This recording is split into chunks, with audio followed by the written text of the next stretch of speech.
सबको जय मसीह की। खुदा सबको बड़ी आशीष और बरकत दे।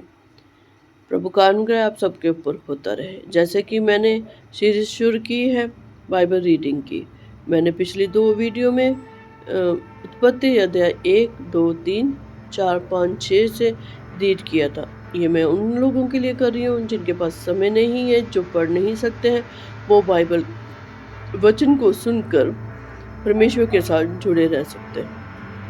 आज मैं शुरू करूंगी अध्याय 7 से। आइए शुरू करते हैं। अध्याय 7, चल पर ले। तब यहोवा ने नूह से कहा, तू अपने सारे घराने समेत जहाज में जा, क्योंकि मैंने इस समय के लोगों में से केवल तुझी को अपनी दृष्टि में धर्मी पाया है। सब जाति के शुद्ध पशुओं में से तू 7 जोड़े अर्थात नर और मादा लेना, पर जो पशु शुद्ध नहीं है उनमें से 2 लेना अर्थात नर और मादा। और आकाश के पक्षियों में से भी 7 जोड़े अर्थात नर और मादा लेना, कि उनका वंश बचकर सारी पृथ्वी के ऊपर बना रहे। क्योंकि अब 7 दिन और बीतने पर मैं पृथ्वी पर 40 दिन 40 रात तक जल बरसाता रहूँगा, और जितने प्राणी मैंने बनाए हैं उन सब को भूमि के ऊपर से मिटा दूंगा। यहोवा की इस आज्ञा के अनुसार नूह ने किया। नूह की आयु 600 वर्ष की थी जब जल प्रलय पृथ्वी पर आया। नूह अपने पुत्रों, पत्नी और बहुओं समेत जल प्रलय से बचने के लिए जहाज में गया।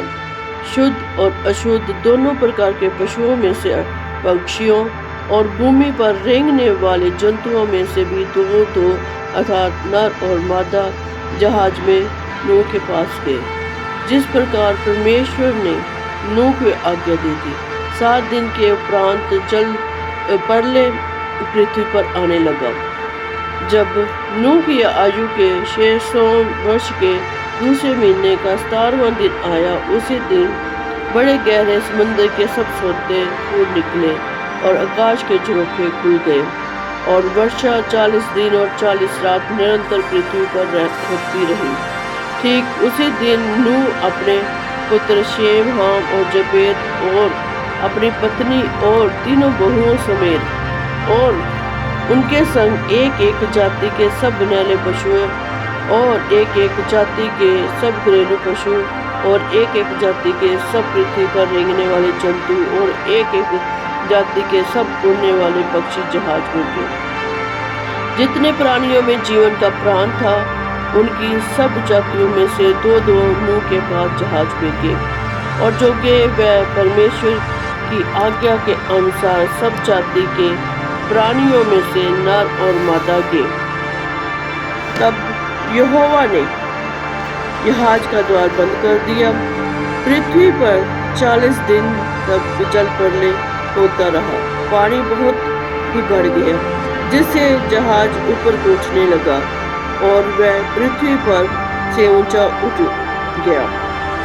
जल बढ़ते बढ़ते पृथ्वी पर बहुत ही बढ़ गया और जहाज जल के ऊपर तैरता रहा। जल पृथ्वी पर अत्यंत बढ़ गया, जहाँ तक कि सारी धरती पर जितने बड़े बड़े पहाड़ थे सब डूब गए। जल 15 हाथ और ऊपर बढ़ गया और पहाड़ भी डूब गए। और क्या पक्षी, क्या घरेलू पशु, क्या बनेले पशु और पृथ्वी पर सब रेंगने वाले प्राणी और जितने जंतु पृथ्वी में बहुतायत से भर गए थे, वह सब मनुष्य मर गए। और जो स्थल पर थे उनमें से जितनों के नथनों में जीवन का श्वास था, सब मर मिटे। और क्या पशु, क्या मनुष्य, क्या रेंगने वाले जंतु, क्या आकाश के पक्षी, जो भूमि पर थे, सब पृथ्वी पर से मिट गए। केवल नूह और जितने उनके संग जहाज में थे वह ही बच गए। और जल पृथ्वी पर 150 दिन तक प्रबल रहा। अध्याय 8।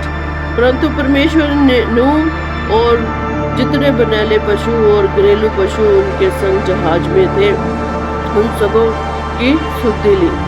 और परमेश्वर ने पृथ्वी पर पवन बहाई और झल घटने लगा और गहरे जल के सोते और आकाश के झरोखे बंद हो गए, और उससे जो वर्षा होती थी वह भी रुक गई।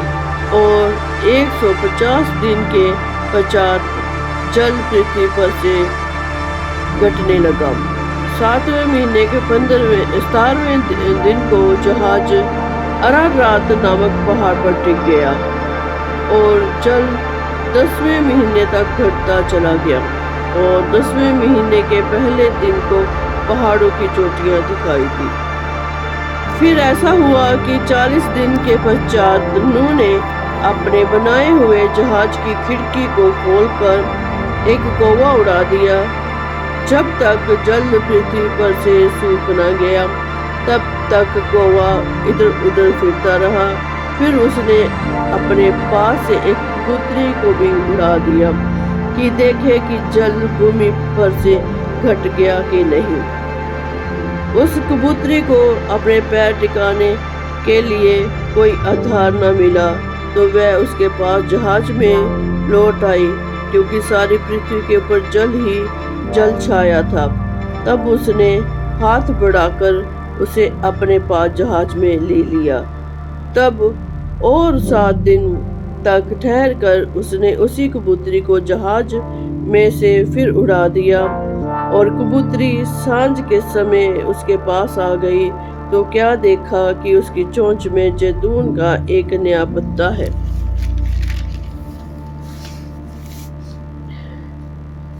इससे नूह ने जान लिया कि जल पृथ्वी पर घट गया है।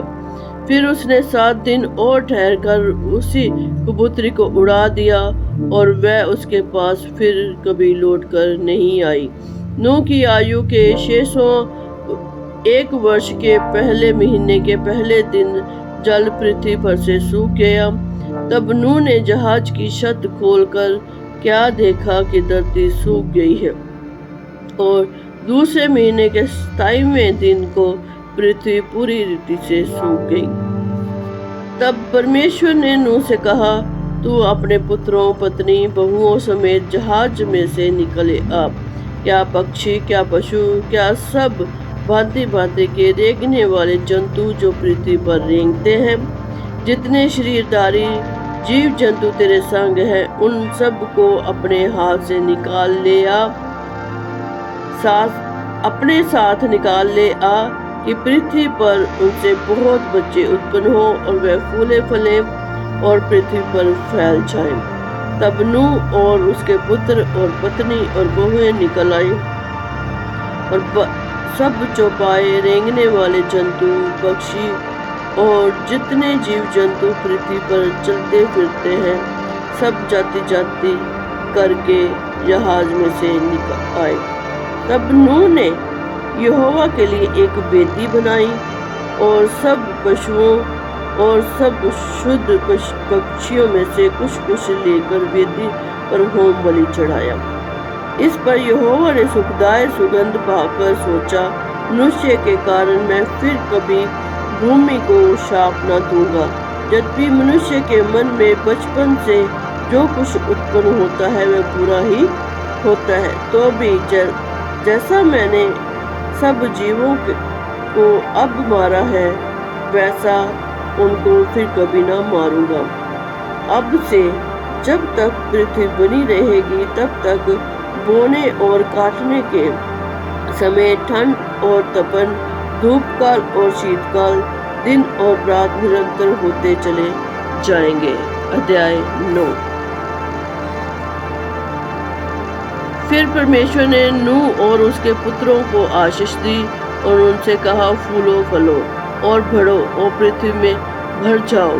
तुम्हारे डर और भय पृथ्वी के सब पक्षियों, पशुओं और आकाश के सब पक्षियों और भूमि पर के सब रेंगने वाले जंतुओं और समुद्र की सब मछलियों पर बना रहेगा। ये सब तुम्हारे वश में कर दिए जाते हैं। सब चलने वाले जंतु तुम्हारा आहार होंगे। जैसा तुमको हरे हरे छोटे पेड़ दिए थे, वैसा ही अब सब कुछ देता हूँ। पर मांस को प्राण समेत अर्थात लहू समेत तुम न खाना, और निश्चय ही मैं तुम्हारे लहू अर्थात प्राण का बदला लूँगा। सब पशुओं और मनुष्यों दोनों में से उसे लूँगा। मनुष्य के प्राण का बदला मैं एक एक के भाई बंधु से लूँगा। जो कोई मनुष्य का लहू बहाएगा उसका लहू मनुष्य ही से बहाया जाएगा, क्योंकि परमेश्वर ने मनुष्य को अपने ही स्वरूप के अनुसार बनाया है।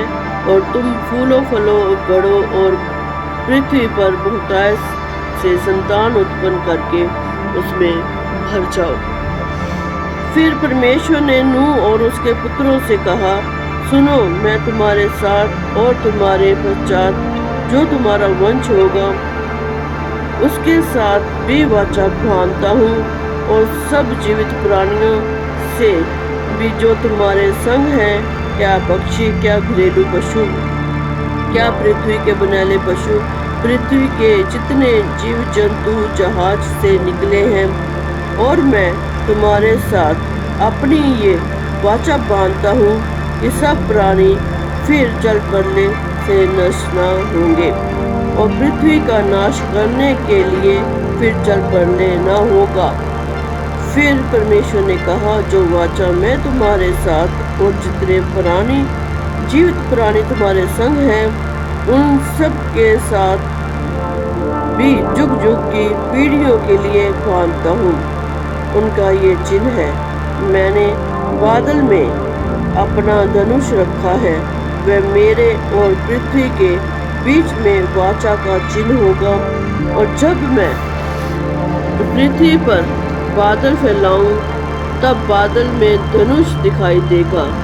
तब मेरी जो वाचा तुम्हारे और तुम्हारे सब जीवित शरीरधारी प्राणियों के साथ बंधी है उसको मैं स्मरण करूँगा। तब ऐसा जल प्रलय फिर न होगा जिससे सब प्राणियों का विनाश हो। बादल में से जो धनुष होगा मैं उसे देख के ये सदा की वाचा स्मरण करूँगा जो परमेश्वर के और पृथ्वी पर के सब जीवित शरीरधारी प्राणियों के बीच बंधी है। फिर परमेश्वर ने नूह से कहा, जो वाचा मैंने पृथ्वी भर के सब प्राणियों के साथ बांधी है उसका चिन्ह यही है। नूह के पुत्र जो जहाज में से निकले वह शेम, हाम और जपेत थे, और हाम कनान का पिता हुआ। नूह के 3 पुत्र यही हैं, और उनका वंश सारी पृथ्वी पर फैल गया।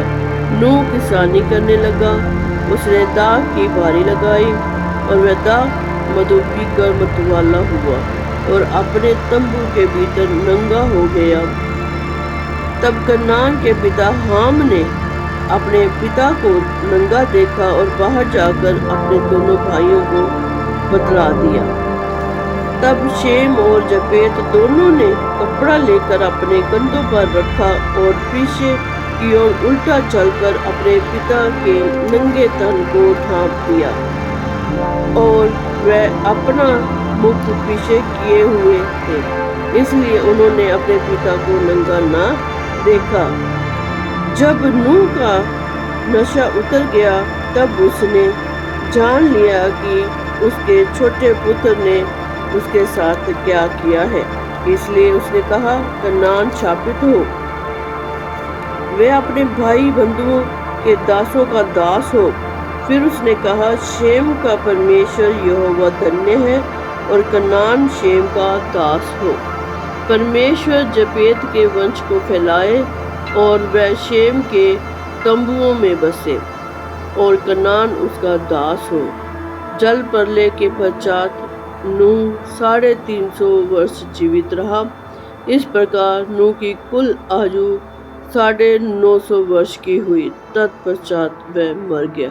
ये खुदा की पितृवाणी है। पढ़े सुने जाए, खुदा सबको बड़ी आशीष और बरकत दे।